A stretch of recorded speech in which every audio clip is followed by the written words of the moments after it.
Try to congregate in this area over here. I can project, so.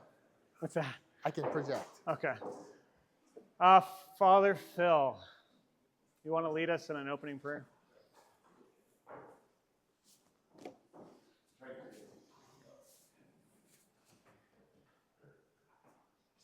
the name of the Father, and of the Son, and of the Holy Spirit. Amen. Heavenly Father, thank you for the gift of this day. Thank you for the gift of St. John Paul II, whom we celebrate today.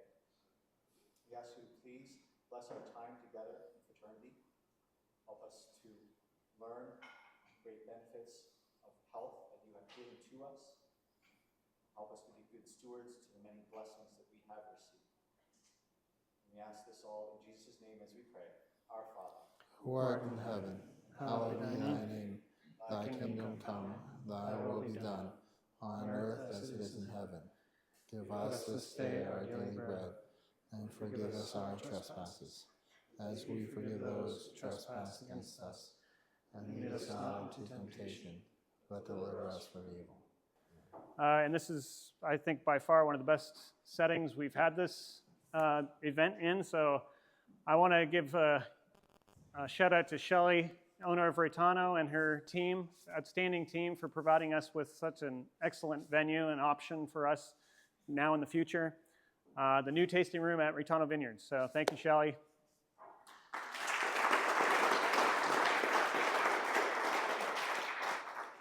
If you haven't had a chance yet, I highly encourage you, after the talk this evening, to explore the building and check out the, it's a big building. It's not just this room. So this room is, I understand, the Vineyard Bar.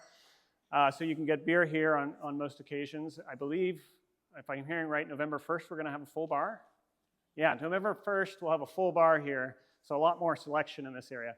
On that side of the building is the wine tasting room, so be sure to go over there, whenever you can, to enjoy a glass of their outstanding wine. Gentlemen, probably the most exciting new addition here at Retano is just outside the front doors to your right is their brand new cigar lounge. It's a really cool space if you haven't seen it. I believe they're going to have a full bar there as well. Yep, full bar there, and I understand an excellent selection of cigars that you can enjoy in comfort inside all year round. So check that out afterwards. Oh, and if that's not enough, downstairs, next to their barrel room and operations, there's another unique feature, and that's their golf simulator downstairs. So really cool stuff here at Retano Vineyards. Make sure you check that out before you leave. Before we dive into the evening, I wanted to encourage you all to get connected. So if you haven't already, head over to artifex.life, sign up for our free membership. It's free. This membership keeps you in the loop for upcoming events. Our speakers, both present, past, and future speakers coming up, our sponsors, our patron level members. More importantly, it gets you connected with a growing network of Catholic men in our area. So these are Catholic men that are serious about growing a Catholic community here, a united Catholic community, Catholic culture, growing in faith, strengthening each other, supporting each other in our businesses and our family lives. And if you're a business owner, or representing a business here, a leader in the business world, maybe you're representing a parish or Catholic institution, I invite you to check out our patron membership. Patron membership is not just a way of supporting our mission, it's a partnership with us. So it's a strategic marketing opportunity for you to market to thousands of Catholics in our region, arguably one of the most engaged and growing Catholic communities in this country. So your business, if you sign up for a patron account, your business will be highlighted at events like this. It'll be featured in our monthly newsletters, our emails, our social media, our website. And it's recognized within a community that frankly values trust, integrity, and our shared faith. So whether you're a small business, company that serves Northern Virginia area, the patron membership is a way to help build your business while helping us build up Catholic men and community and culture in our area. So check that out at artifex.life, or talk to myself or Joe Peters, who can fill you in on the patron membership. With that note, I want to thank our sponsor tonight, Fiat Medical.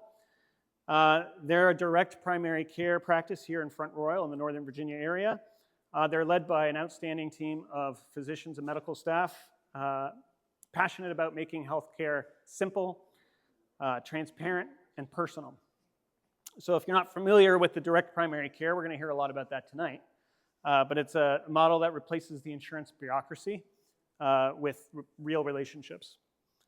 So Fiat Medical offers membership-based care with unlimited office hours, I hear. Same-day appointments, transparent pricing, and direct access to your doctor by phone or text. It's healthcare that really actually works for the family and the individual, not corporations. And they're bringing that model here to our local community here in the Front Royal area, and it's a way to be both affordable and faithful to human dignity. So we're grateful to Dr. John Paul Jansen, Fiat staff, not just for sponsoring tonight, but for being a witness to what good professionals, Catholic professionals, should be about in our world. So thank you, Dr. John Paul Jansen and Fiat team.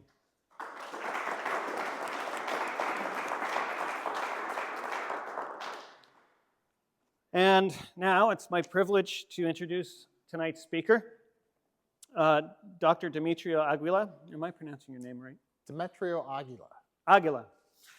Dr. Aguila's story is one of service, excellence, and innovation, and it embodies the very values that we strive as Catholic men.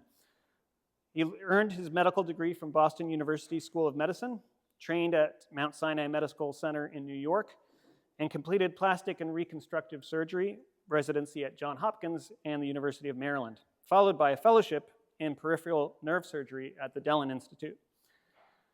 Before entering civilian medicine, Dr. Aguila served over 20 years as a combat flight surgeon in the United States Air Force.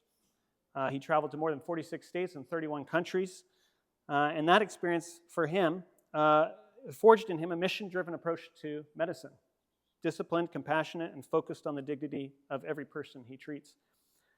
He is double board certified in both plastic and reconstructive surgery and head and neck surgery, and he is the president and CEO of Total Pain Solutions by Healing Hands of Nebraska, where he treats patients from around the country suffering from complex nerve pain conditions, people who have often been through years of missed diagnosis or hopelessness before finding themselves relieved through his care.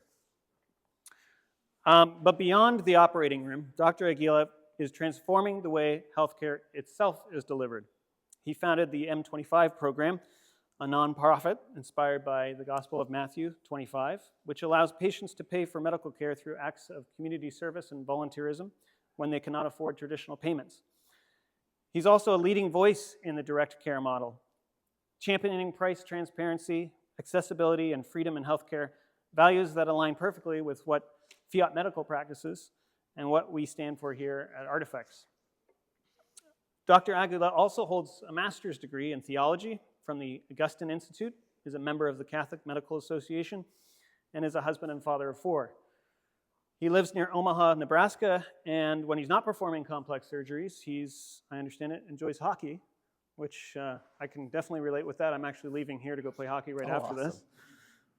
He enjoys hunting and teaching martial arts, and also, correct me if I'm wrong, you are in formation right now in the permanent diaconate? That's right. Yes, okay. So Dr. Aguila will not only share his medical experience, he'll challenge us to think differently about healthcare and how we approach healthcare. His story is one of faith and action, a vivid example of what it looks like when men use their gifts fully for the glory of God and the service of others. So please join me in welcoming Dr. Aguila. Thank you very much. Thank you for the warm welcome. Now, whenever I give talks, and I've given talks in different parts of the world, whenever I give them, my kids are always like, Dad, can you take a picture and show us what everybody was like. So I'm going to do a selfie with all of us together, okay? I'm not real good at this. My kids are always criticizing me about how I do these selfies, but bear with me. Try to look skinny, okay? All right. Thank you for that. Okay. So thank you for that kind introduction also. One of the things that I always marvel at when people do these introductions is that anybody's actually interested in hearing anything I have to say. So hopefully I won't bore any of you tonight, and I'm excited. I always like to start off with a quick story. So we're going to start with this one. There was a Father, where did he go? You'll appreciate this, okay? There was this priest, parish priest. He'd been the pastor for his parish for a number of years, and he paid really close attention to all his parishioners. There was a nice tight-knit community, and there was this lady that had come into town. She was new to the parish, and she started attending mass on a daily basis, and he had gotten to know her, just like he did all his parishioners. And for months, she was going to mass every day. All of a sudden, she stopped showing up. And this went on for a number of weeks, and he's like, what's going on? I haven't seen her. Is there something wrong? And so he knew where she lived because he knew where all his parishioners lived. So he stopped by her house to check on her. And so he knocked on the door. And he heard a little bit of noise in the house, but nobody came to the door. So he knocked a little louder. Again, he didn't hear anything. So he took out his business card, and he wrote on the card a verse from Scripture, okay? Revelation chapter 3, verse 20, okay? How many of you know that verse? Okay, you must not be Catholic. Okay. Okay. So that's another topic we could touch on later, okay? But for those of you that aren't familiar with that verse, here's what it says, okay? So he figured he'd be a little bit, he'd help her dive into Scripture a little bit. So here, Revelation chapter 3, verse 20. Behold, I stand at the door and knock. If anyone hears my voice and opens the door, I will enter his house and dine with him and he with me. So clearly he's like, listen, I haven't seen you in a while. Why don't we get together and maybe we could talk about what's been bothering you, right? So he goes back to his parish. She still doesn't show up for mass, right? Sunday rolls around, and they're going through the collections, and in the collection basket is his business card. But the verse that he had written on there was crossed out. And in its place was Genesis chapter 3, verse 10. He's like, oh, chapter 3, verse 10. I don't remember that. Let me go look it up. So he takes out his Bible. He goes to chapter 3, verse 10, and he reads, I heard you in the garden, but I was afraid because I was naked, so I hid myself. Okay? Now, anybody that tells you that Scripture is boring doesn't know how to read it. Okay? There are lots of stories in Scripture. There's a talk that I love to give just on humor in Scripture. There's plenty of it if you know where to find it. Okay? But that's another talk for a different evening. But I appreciate your patience and your attention in that. So, what are we actually talking about tonight? I was asked to come and share with you my story as it pertains to medicine, as it pertains to business. How many of you here are small business owners? Okay, so a good number of you are small business owners. Okay, and then how many of you work for a living? Nobody. Oh, okay. All right. So you will feel the impact of some of the things that I'm going to share with you tonight.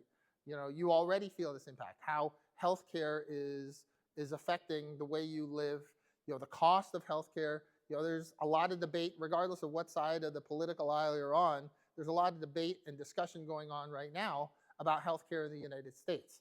I submit to you that the questions that they're asking and the answers they're giving are the wrong questions and the wrong answers. We can get to that a little bit later if we have time, okay? But I think you'll understand why I say that, hopefully, if I can express tonight what I'd like to cover with you. So what we're going to talk about tonight is direct care, both direct primary care and direct specialty care, and how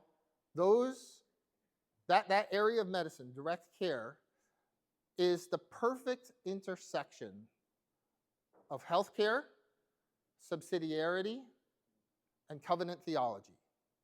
Okay? So let me tell you a little bit about myself. I mean, you heard a little bit about my background, but I'd like to share with you a story. I started working in medicine when I was 10 years old. For those of you that are old enough to remember, Doogie Howser started when he was like 16 or something like that. That was not me, okay? My dad is a retired physician, and so I started when I was 10 years old, emptying trash cans, scrubbing toilets, doing that kind of thing. By the time I graduated from high school, I had done every job there was to do in a doctor's office except be the doctor. When I was 14 years old, I was my dad's billing manager in a physician's office. Now, is that because I'm some kind of mathematical accounting genius? No, it was because it was really simple. The patient came in, you write on the ledger card, patient visit, $20. Next line, patient payment, $20. Balance, $0. That was it. That was my entire job, because we didn't do anything with insurance. Okay, because at that time, hardly anybody had health insurance. You went to the doctor, you paid for your visit, you went home. Okay, it was really, really simple. Okay, I watched as this evolution of the healthcare system happened right before my eyes, doing my dad's billing. Patients started coming in, they say, hey, you know what? My employer just started offering me this thing. I don't exactly understand it. They said it's major medical. Okay? That's the old term for what we now call health insurance. Okay? And it was intended to cover things which were unexpected and catastrophically expensive. 2 criteria, right? Just like your car insurance. How many of you here have car insurance? Okay? Does your car insurance, like, let's say your car gets destroyed in a hailstorm. Should your car insurance cover that? Say yes. Okay? You're sitting in your house and a tree falls on your car. Should your health insurance cover that? Say yes. Yes. Okay? Does your car insurance, should it cover your oil change? Say no. Okay? Does it fill up your tank for you? Say no. No. Why? Okay? How many of you have ever rented a car from the airport before? Okay? They offer you 3 options for gas, don't they? Okay? You can fill up the tank yourself. How much is gas around here these days? How much per gallon, roughly? $2.58? Okay. So let's say $2.50 a gallon, okay, just to make the math a little easier, okay? $2.50 a gallon, you fill it up yourself, right? That's option 1. Option 2, you can pay them to give you a car that's full of gas. And so that's going to cost you like maybe what, $3.50 a gallon for the full tank of gas, right? Or you can take option 3, where you bring it back, you don't pay anything for the gas up front, they fill it up for you at the end. In effect, you're paying them to pay for the gas. How much does the gas cost when you do it that way? $10 a gallon, okay? That's why you don't have your car insurance pay for your gas, because it would be just like asking the airport to fill up your car with gas after you're done renting the car, okay?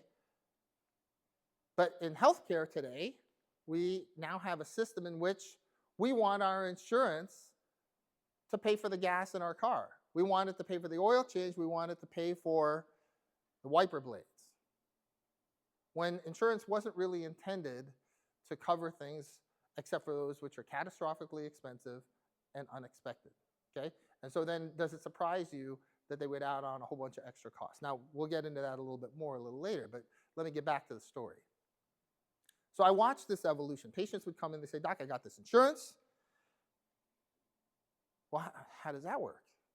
Well, you're supposed to give me a receipt for the $20, and then I submit that to my insurance company, and the insurance company sends me a check. I said, oh, that sounds fine. Here's the receipt.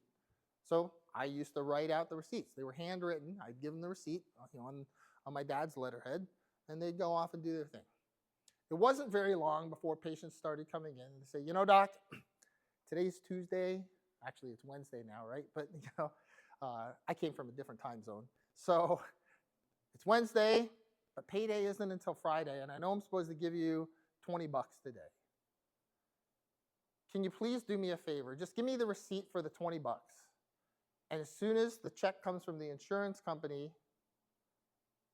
I'll bring the check in, I'll endorse it to you.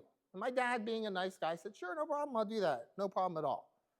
And thankfully, the vast majority of his patients, greater than 90% of them, were honest. And they would sign that check over to him as soon as it came back. But the other 10% were dishonest. Okay, now, let me ask all of you this. If your revenue and your business dropped by 10% today,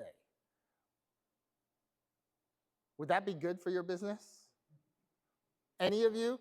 Could you withstand that easily? Because I know my practice couldn't. And I imagine for those of you that are small business owners, a sudden 10% drop in revenue would hurt. It would hurt a lot. And so just like a lot of other physicians, my dad went and got together with a bunch of other physicians who were facing the same problems, and they would go to these conferences. And at the conference, they said, you know what? Here's the solution. There's a section on that form, the insurance form, okay? It's called the assignment of benefits section.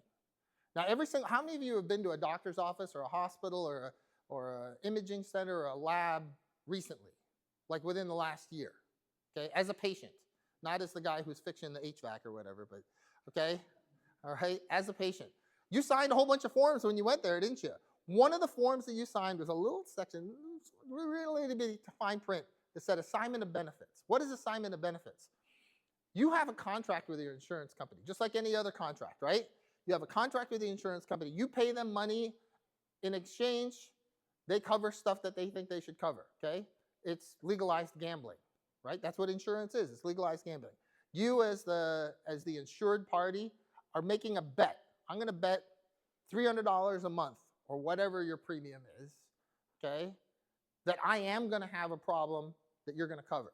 And the insurance company is betting whatever the cost of that problem is, that you're not actually going to have the problem so they can keep the money. And every month, you place that bet again. You're buying a lottery ticket, okay? And you hope you win. Actually, you hope you don't win, right? You hope you just pay for that lottery ticket, nothing ever happens, okay? And the insurance company's hoping the same thing, right? So the contract is between you and the insurance company, right? When you sign that assignment of benefits line, what you're telling the insurance company is, well, you know what? I know we have a contract with each other, but don't send me the money. Send it to whoever it is I'm assigning the benefits to, the doctor, okay? So my dad started doing this, and lo and behold, he started getting paid regardless of whether or not the person's payday was on Friday or whether it's coming up or whether the person was honest or dishonest, he got paid. It was great. And everybody thought it was great until we had a small handful of unscrupulous physicians who said, you know what? I kept my prices at $20 because I didn't want to hurt my patients. You know? But now the patients don't pay anything. It comes from this insurance company, whatever that is. So I'm going to charge $200 for what used to be $20. Because who's being harmed? Okay? Now the insurance companies started seeing these anomalies like, whoa, what's up with this? Everybody else is charging $20 for this service, but this guy's charging $200. We need to put in mechanisms in place to protect ourselves from being gouged by these unscrupulous physicians, right? So they put in these administrators to set up, these mechanisms. Well, then the doctors have to hire people to try to figure out, well, how do I get paid when these guys are giving me a hard time and asking for all this extra information? What do you end up with? You end up with this arms race over, well, I'm going to hire this person, I'm going to hire this person to fight that person, and so forth and so on, okay? In the 1950s, for every physician in the United States, there were 3 other people in the healthcare system who were supported by that physician's revenue, okay? That was in the 1950s. By the 1970s, that ratio, instead of 3 to 1, was 5 to 1, okay? By the 1990s, it was 15 to 1. Any guesses as to what that ratio is today? I heard 30. Any other guesses? 50? 125. Okay? 125 administrators predominantly, maybe a couple of medical assistants, maybe a couple of nurses, but predominantly administrators that one physician's revenue has to support. Okay? All those people, they have mouths to feed. They have to keep a roof over their heads. And how did this all begin? It began when you signed that assignments of benefits form. Why? Because prior to that, the patient had to pay up front. Even if the patient was going to be reimbursed 100%, the patient understood this is how much this service costs. And the patient got to make a decision on the front end as to whether or not they were going to actually engage in that service. So like, for instance, if you went to Burger King, not that I'm picking on Burger King, right? But if you went to Burger King, you said, I want a Whopper. They said, that'll be $632. What would you do? I'm going to McDonald's, okay? But if you went to Burger King, you said, I want a Whopper. Sure, no problem. We'll bill you later. And then you got the bill for $632. What would you say? I should have gone to McDonald's. But it's too late now. I guess I got to pay the $632 because you didn't know in advance what that was going to cost. Okay? How many of you own a house? Keep your hands up if you own a house. Okay? How many of you own a car? Raise your hands. Okay? Keep those hands up. I want you to keep your hands up if you drove that car home or moved into that house having no idea what it was going to cost.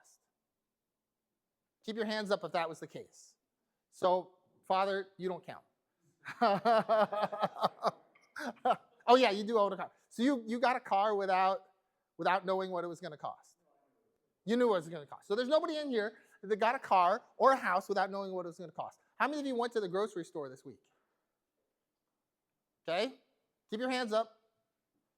How many of you who went to the grocery store had no idea what your groceries were going to cost until 6 months after the fact? Oh, okay. There is that today, right? Okay. I would argue, and I think you would agree with me, that the shelter and the food is way more valuable than any service that I, as a surgeon, could provide you. You need food every single day. You need shelter every single day. I hope none of you in this room ever need me, okay? And the likelihood that you'll need me is pretty small. What's that got to do with anything? And what's that got to do with, we said this is going to touch on covenant theology, and we're going to touch on subsidiarity. So let's start with subsidiarity. Subsidiarity, that's the Catholic principle. I want to emphasize Catholic principle. The church has been teaching this for millennia, okay? The Catholic principle that basically the problem solver, the best problem solver is the one that's closest to the problem, right? Not some person in an ivory tower 1,000 miles away who's never met you, doesn't care about you, doesn't know anything about you, other than maybe a number on a sheet. The person that's best suited to come up with a solution to your problem is the person that's closest to the problem, okay? That's subsidiarity in a nutshell, okay? What does direct care do? What is direct care? Let's start with that, okay? Direct care is the idea that we cut out everybody from the equation except for the two people that matter. The patient and the doctor. Okay? You restore the doctor-patient relationship. That's direct care, whether it's in a primary care setting or whether it's in a specialty care setting, you restore the doctor-patient relationship. You don't have a third party telling you what you can or cannot do. Okay? How many of you had help from your parents when you got your first car? All right. Keep your hands up if that was the case. How many of you, that help was the majority of the cost of the car? Okay, for those of you whose hands are still up, who got to decide what car you were getting? You or your parents? Your parents did. Why? But I'm the one driving the car. Who gets to make the decision? The person who pays the bill gets to make the decision, okay? When we introduce a third party, such as insurance, who pays the bill? The insurance company. Who gets to make the decision? The insurance company, right? But here's the irony. Whose money is that insurance company spending? Your money, okay? How does that work? Well, no, I pay my premium, or my employer My employer pays my premium for me, right? According to the Consolidated Appropriations Act, which was passed in, was it 23 or 21? Very recently, okay? Whose money is the employer spending when the employer pays your health insurance premiums? Is it the employer's money or is it your money? Say your money. It's your money, okay? The Consolidated Appropriations Act defined that when your employer is paying for your health benefits, your employer is acting as a fiduciary. They're making decisions about your money, not their money, your money. And they're handing it over to the insurance company to make other decisions about whose money? Your money. Okay? That's what happens in health insurance. And just like with the car at the airport, you're paying them to pay somebody else. You're paying that person you're paying the insurance company to tell the person who works at the insurance company to tell the other person who works at the insurance company to contact the doctor's office to tell them they're not going to pay them so the doctor's office can call them back and fight with them, and they pay somebody else to fight with the doctor's office until finally they pay them some other amount than the one that they billed. Does that sound like there's a lot of extra cost involved in that process? Say yes. Okay? Wouldn't it make more sense to just cut all those people out and the cost associated with that and pay the doctor directly? Say yes. Okay, now I know what you're thinking. You're like, well, I can't afford that. That's really expensive. Okay? How much does a 45-minute visit with a doctor cost? How much does Medicare pay? And by the way, Medicare pays less than just about every commercial insurance company. Okay? How much does Medicare pay for a moderate complexity visit, what's called a 99204, okay, which is usually about 45 minutes, and you talk about a whole bunch of different stuff. They examine you, do all this stuff, okay? 45-minute visit. How much does Medicare pay for that one visit? Any ideas? About $165 for one visit, okay? How much is a subscription at your practice for an individual?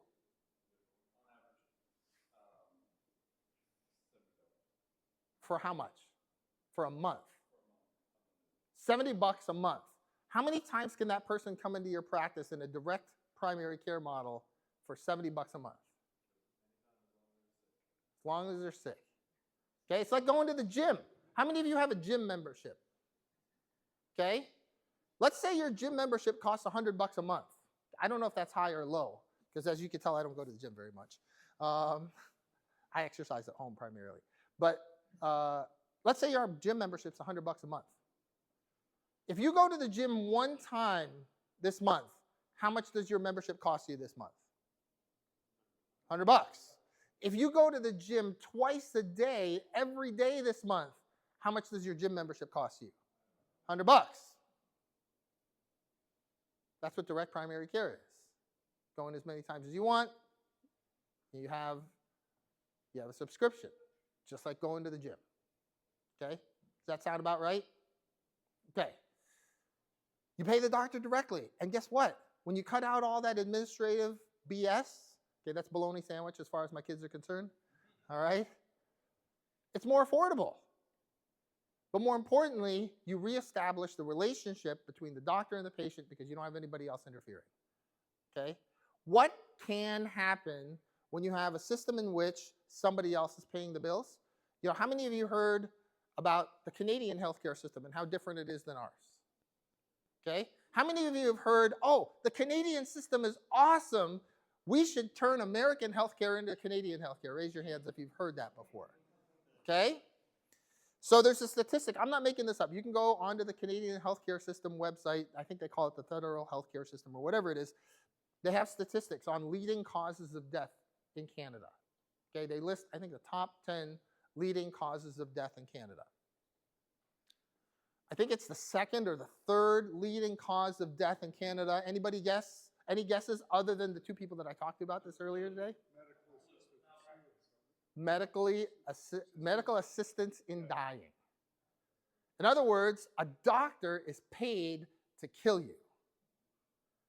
Okay? 19.4% of the deaths in Canada last year were at the hands of a physician on purpose. As a matter of fact, in Canada,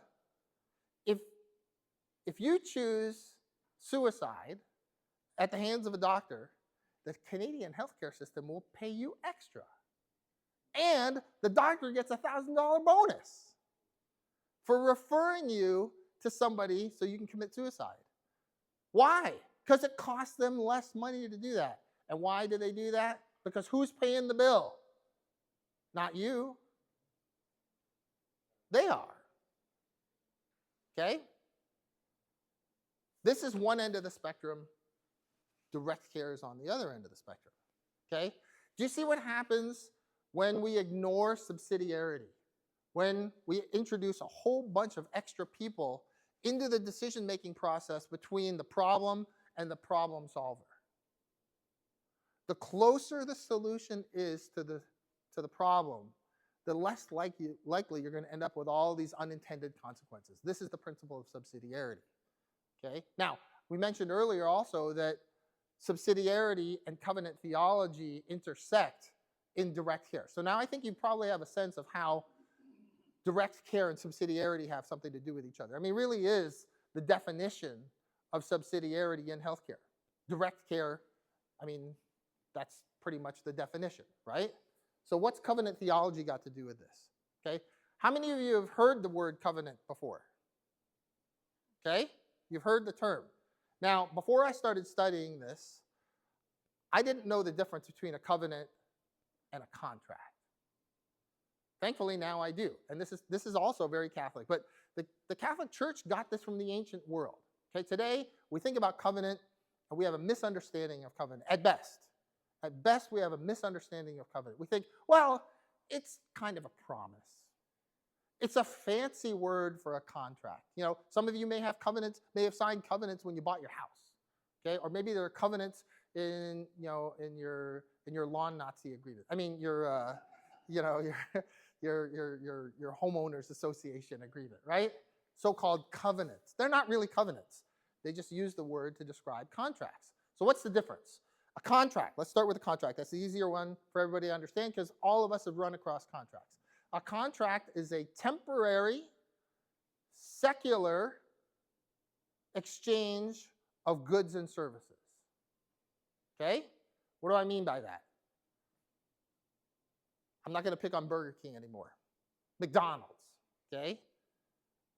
You go to McDonald's. I go to McDonald's. Let's say I want a Big Mac. I don't really like Big Macs, but I'll use that as an example, okay? I want a Big Mac. And I go up to the counter and I say, I'd like a Big Mac.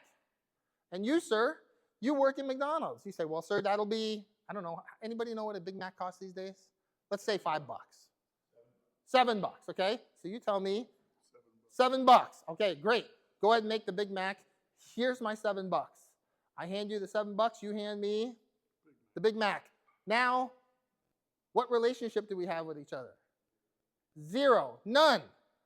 Our relationship began when we started talking about the Big Mac, and it ended when I gave him the $7 and he gave me the Big Mac. No more relationship, right? It's temporary, it's secular. It's an exchange of goods and services. This is yours and that is mine. That's a contract. I think we can all wrap our heads around that, right? What's a covenant? A covenant is a sacred, permanent exchange of persons. You're like, what?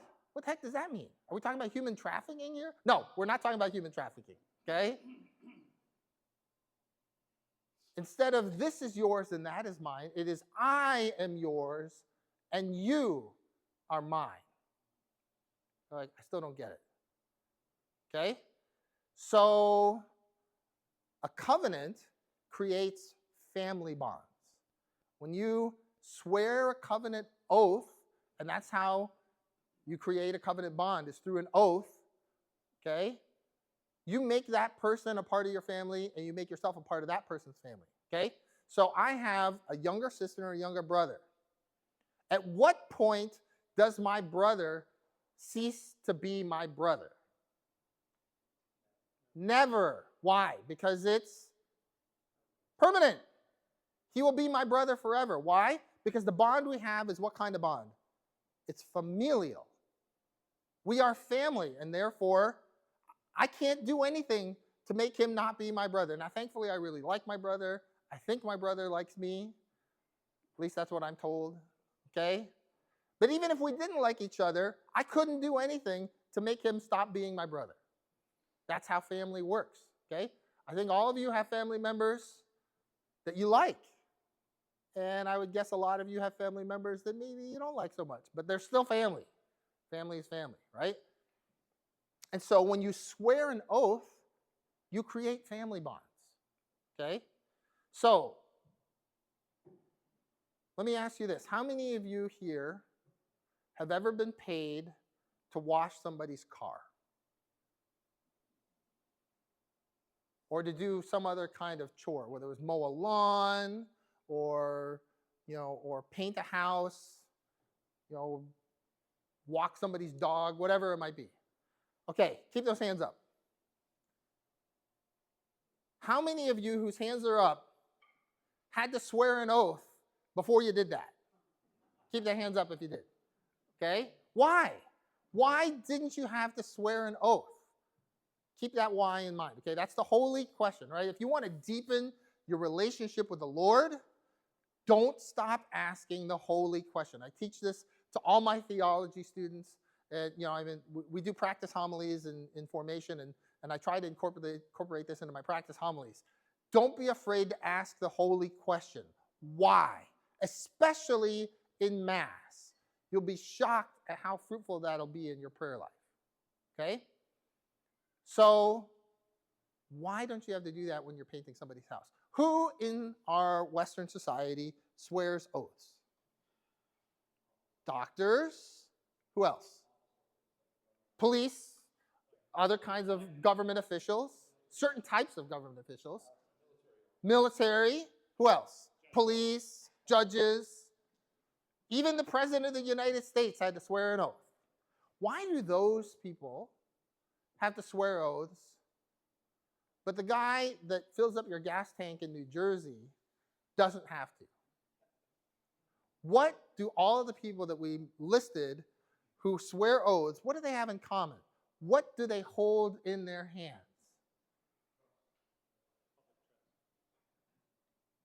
Goes beyond public trust. Somebody else's life. Government officials, they hold people's lives in their hands. Police, they hold people's lives in their hands. Doctors, they hold people's lives in their hands. Okay? Military personnel, they definitely hold people's lives in their hands. So why do they have to swear an oath? Because they want to create a covenant bond with God, because what they're being asked to do is far beyond what any human being can be expected to be able to do. And so what do they need? They need the power of God's grace to be able to do what is humanly impossible.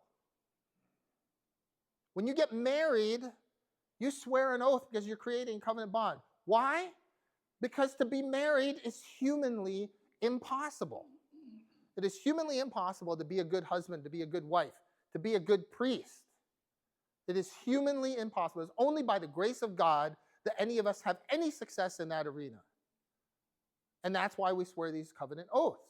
Because we want God on our side. We want him in our family, and we want to be in his family so he shares the grace with us. Now, how many of you have ever had to testify in court? I'm not asking if you've been convicted, just whether or not you testified in court. Okay? All right, you testified in court. So traditionally, they don't do this as much now, but when you did testify in court, you had to do what with your right hand? Raise it. And then what were you supposed to do with your left hand? They don't do this as much anymore, and not in every courtroom, but you put your left hand on a dictionary. Is that right? On the encyclopedia? On the latest Harry Potter book? No. What did you put your left hand on? Now, what's the holy question? Why? Let's start with the simpler one. Why do you raise your right hand when you're swearing this oath in the courtroom?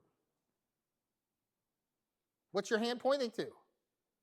Or maybe I should ask, who is your hand pointing to? God. So you're asking God for his help. Okay? Because what do you swear to do when you're in the courtroom? I swear to tell the truth, part of the truth, and only part of the truth. Is that right? The whole truth and nothing but the truth. So help me, God. So help me, ChatGPT. No, not ChatGPT, God, okay? Why? Because it is humanly impossible under that kind of pressure to tell the truth when it would be easier for you to lie and not get yourself in trouble that way. Okay? Why do you put your left hand on the Bible? This goes to the rest of covenant theology. So when you swear a covenant oath, there are what we call covenant blessings. That's the grace that God gives you in order to carry out what is humanly impossible. But then there's also the covenant. What's the flip side of a blessing? Curses. Covenant curses, okay? We're all familiar with the covenant formula because I would guess that every person in this room did this when you were a little kid. You said, cross my and hope to stick a where? In my eye. Okay? That is the formula for a covenant oath. Because you're saying, God, give me what I need in order to do this. And if I don't hold up my end of the bargain, then rip out my heart and gouge out my eyeballs. That's what you're saying when you swear a covenant oath. When you put your hand on the Bible and you raise your right hand, what are you saying? God, give me the grace to do what's humanly possible. And if I don't use that grace properly, then let every single curse that's in this book come upon me. That's what you do when you swear an oath. Let all of hell be unleashed upon me and my soul. Where do we see an example of this? If you go to Genesis 15, who remembers Genesis 15? Oh, that's right, we're all Catholic. Okay, let me back up, all right? So you remember Genesis 15, Father. So what happens in Genesis 15? Yeah, they make a covenant bond, right? And how do they do it? What does God ask Abraham to do? He cuts them in half.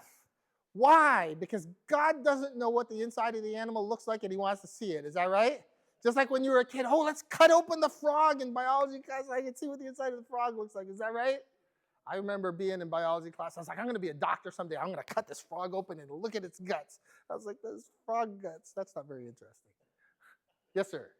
So it cuts them open because what part of the oath is that if I don't keep it, may what happened to these animals Happen to me, exactly. And Abraham walks between the animals, but who else goes between the animals? A flaming fire pot, right? Or in the older translation of the New American Bible, it says what? A flaming brazier. That's if you had a lector who didn't know how to read properly. Okay? It's a brazier. Part of the reason they changed that translation is because people would get up and say, and the flaming brazier went between the parts of the animal. They're like, oh, I didn't realize God was a hippie. Okay? Burning bras all over the place. All right? So God is also saying, hey, look, if I don't hold up my end of the bargain, let what happened to these animals happen to me. That's what God says when he agrees to the covenant oath. What's that got to do with direct care? When I graduated from medical school, I went to the St. Luke's Guild, and collectively we all swore an oath. What oath was that? The Hippocratic Oath. Okay? And what was I doing when I swore that oath? I was swearing a covenant bond. I was asking God for the grace to carry out this mission, which is humanly impossible, and I was calling upon myself all the covenant curses if I failed to hold up my end of the bargain. But who was I making the covenant bond with? It wasn't just with God, because the Hippocratic Oath also talks about somebody other than God. And who is that? The patient. When I swore my Hippocratic Oath, I swore a covenant bond with my patients. So instead of treating my patient as a customer, my patient should be my brother, my sister, my daughter, my son? Can you do that in the context of an insurance model where the relationship is between me and the insurance company and between the insurance company and the patient? Say no. No, you can't, because you've allowed somebody else to get into the middle of that relationship. The only way you can effectively have this covenant bond, this covenant relationship, a familial relationship with your patient, or you as a patient can have that relationship with your doctor, is if you cut everybody else out and make that a direct relationship, okay? Going back to the idea of covenant versus contract, okay? I talked about the contract between the insurance company and the doctor, between the doctor and between the insurance company and the patient. When you introduce the insurance company, you have a contractual relationship. What's the difference between a contract and a covenant? It's like the difference between prostitution and marriage. Okay? That really is the difference. Prostitution is an exchange of goods and services. Those goods and services being the intimate variety. Marriage, you have those same types of physical interactions, but you have a family bond. Now, I pray that nobody in this room equates their marriage to prostitution, okay? And hopefully you can see this difference. But in a sense, that's what we do in medicine when we allow third parties into the middle of the equation. We take the covenant relationship that we're supposed to have with our patients, and we turn ourselves as physicians into prostitutes or mercenaries, if you want to think of it that way. Direct care restores subsidiarity. It allows me as a physician to live out covenant theology through my Hippocratic oath. It affords greater access. It respects the dignity of the patient and the doctor, because who gets to make the decisions now? The patient. Because a big part of direct care is transparency. So I don't want to go to Burger King and ask for a Whopper and not know how much it's going to cost. I don't want to go to my doctor and my doctor say, you need this blood test, and not know how much it's going to cost. Because I need to be able to make a decision as to whether or not that service is worth my blood, sweat, and tears. And the only way to have that kind of fairness is in a relationship where there's transparency. And in a familial type of relationship, there should be transparency. There should be honesty, which is often lacking in an insurance model. Now, some of you here are employers, and maybe you have a business that's big enough that you that you're required by law to offer health benefits to your employees. Or maybe you run a smaller business and you'd like to be able to offer health benefits to your employees, but you're not required to by law, but you also don't know how to navigate that. I would suggest to you that one of the ways in which you can do that is the way we do it in my practice. So I am also an employer, okay? I have, myself included, 3 full-time employees and 5 part-time employees, plus 1 1099 subcontractor, okay? Instead of using insurance, what we did is for all the employees, not just for the full-timers, I pay for a direct primary care subscription, which provides for maybe 80% of all their healthcare needs for one flat fee. And then for those catastrophic things, we use a health share at a cost which is less than 1/5 of what it would be to provide somewhat similar services through a health insurance plan. But more importantly, there's transparency, because when you have a health share, you don't have insurance. And so what do my employees have to do when they go to get an MRI or an X-ray or a blood test?